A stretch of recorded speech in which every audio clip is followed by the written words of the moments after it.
Hello mga ka-antrep, good afternoon po. Kasasarap pa lang ngayon, binababa pa lang ang roll up. So mga ka-antrep, kung bago ka lang po sa channel na ito at hindi pa nakapag-subscribe at nagpaplano kang mag-motor parts, mag-motor shop, or may kakilala ka, or gusto mo lang ng mga basic tips about dito sa ganitong industriya, galing sa baguhan pa lang naman at still learning, pero may mga ma-share din po ako sa inyo na pwede nyong kapulutan ng idea, mga ganon. So ngayon po, ang pag-uusapan natin ay mayroong katanungan isa nating ka-antrep. Shout out sa iyo, Sir Jofet Tech Channel. Ma'am, tanong ko lang kung magkano average salary ng mechanic new monthly. Para may idea din po mga katulad kong OFW, para pag di na mag-upload maging mechanic lang, sana masagot po. Salamat.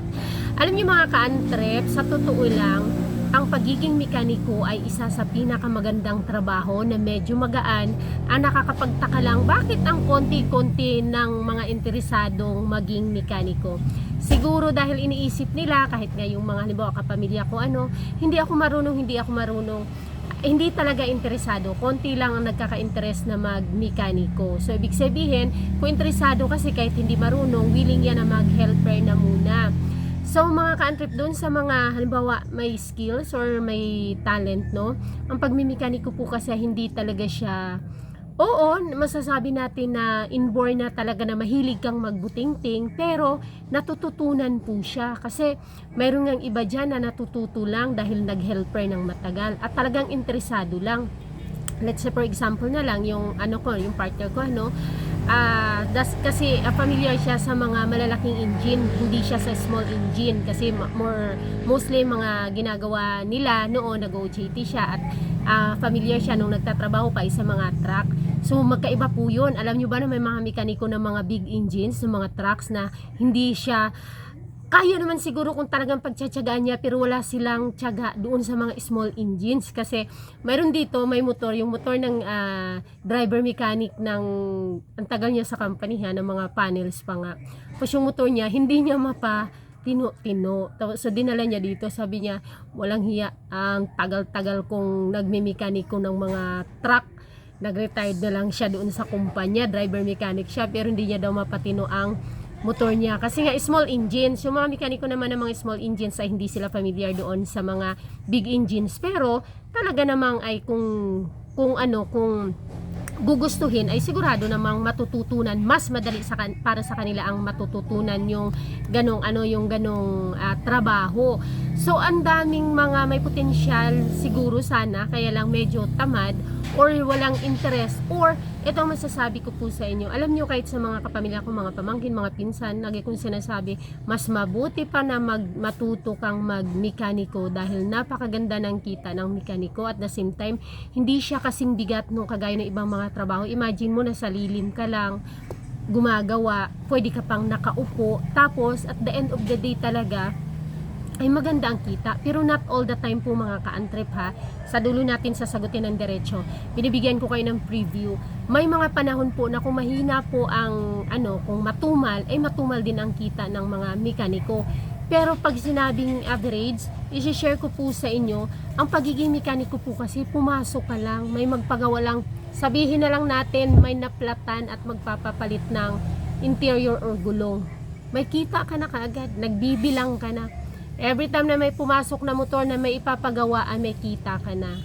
'Di ba? Sa amin po ay 80-20. 80% sa mekaniko, 20% ang parte ng shop. So ibig sabihin sa 100 na labor, halimbawa nagpa-chain set, 100 ang labor, 20 ang sa shop, 80 ang sa mekaniko. Imagine mo sa isang araw kung sa umaga pa lang hindi pa nga nagbubukas ang shop, may naghihintay na kasi magpa-chain set, alam mo nang may 80 pesos ka na.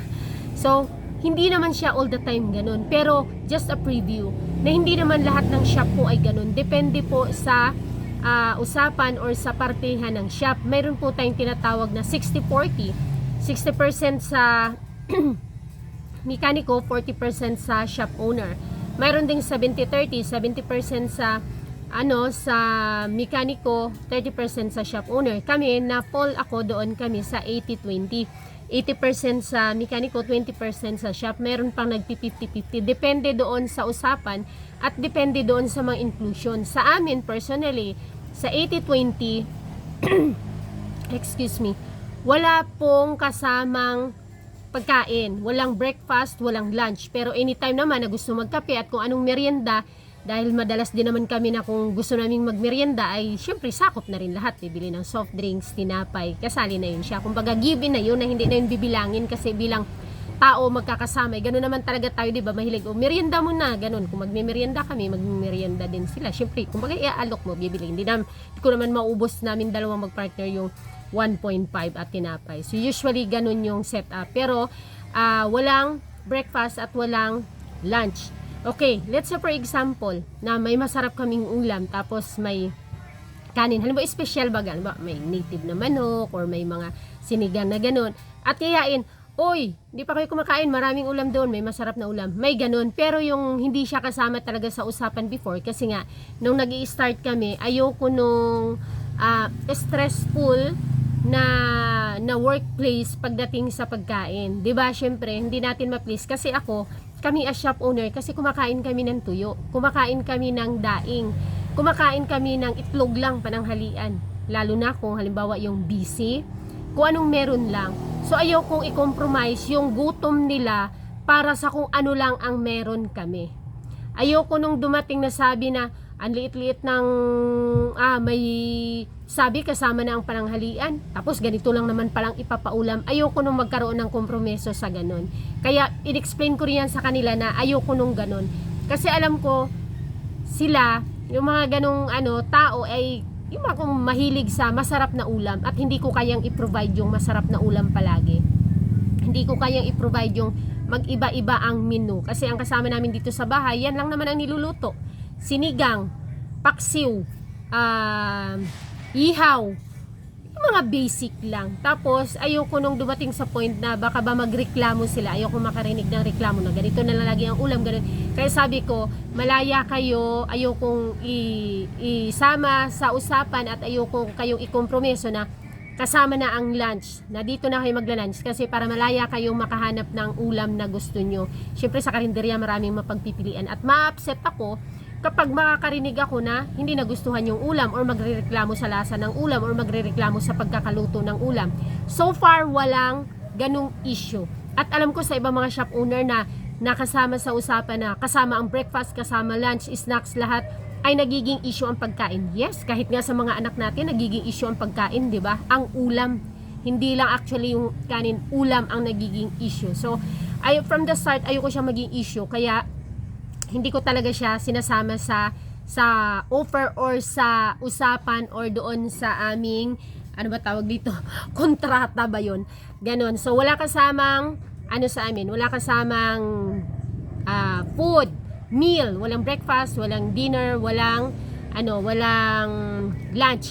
Pero doon sa kabilang shop, since malayo ang bahay niya at nag-i-stay in siya, doon siya nakikikain sa parents ko. Kasi doon yung tindahan namin, nandoon din yung bahay ng parents ko. So, so far, doon siya nag-breakfast, doon na rin, kumbaga sinasakop na lang nila ni nanay. Pero plano ko nga siyang ibahin ng kusina niya ba para walang issue doon sa parents ko. Baka sabihin na tauhan ko sila pa ang nag-aasikaso ng pakain, kumbaga mamroblema pa sila ng ulam or sa halip na kasi ang tatay ko mag-88 na, ang nanay ko ay 84, ganun, so matatanda na talaga actually.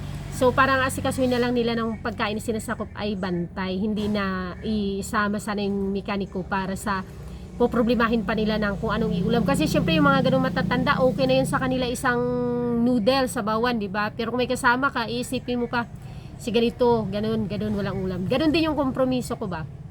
So, iniisip ko na bilhan ko siya ng mga gamit pang kusina at ayun, magsarili na lang siya pag medyo naka-move na siya, kumbaga nakaipon-ipon. Okay, mabalik tayo mga ka-antrep. Doon man naman mga ka-antrep, iba-iba ang kita ng mga mekaniko dahil depende sa partihan. Halimbawa, kung sa mekaniko namin, kung magbe-base tayo dito sa mekaniko namin, kinumpute ko, ito yung kanyang, ito yung labor na listahan. Okay, ito yung labor na listahan, na skip ito. Ito yung mga labor ng listahan. Sabihin na lang natin today. Ngayon ay February 6, 2025. 6. So, ayan. Ito, 1.7 mga ka-antrep. 1.7. Yan. 1.7 ang take home nila. Ay, 1.7. 2,048. Ito. Ito kasi yung lahat. 2,560. Less ang 20%. Tapos, mayroon siyang 2,048. Meron siyang 2,048. Yung less 348 na yan, utang kasi nila yan. Kasi ang hilig din mag-utang ng mga spray paint, ng mga kung ano-ano ba. Ganon. So, ayan, marami ang utang. Nasa 3,000 plus, kaya amat-amat ko lang din ginales-les pag nag-upgrade ng mga motor nila. Ganito. So, ang net nila ngayon mga ka-antrep, ang take home nila ay 2,048. Ngayon, ang mekaniko namin dito ay isa lang. Tapos, may helper siya. Yung helper niya, siya na yun ang nagbibigay. So, depende rin yun mga ka-antrep, kasi may mga shop din na 4, 2 mekaniko, may 2 helper. So, syempre, ang partihan nun, maliit na lang talaga.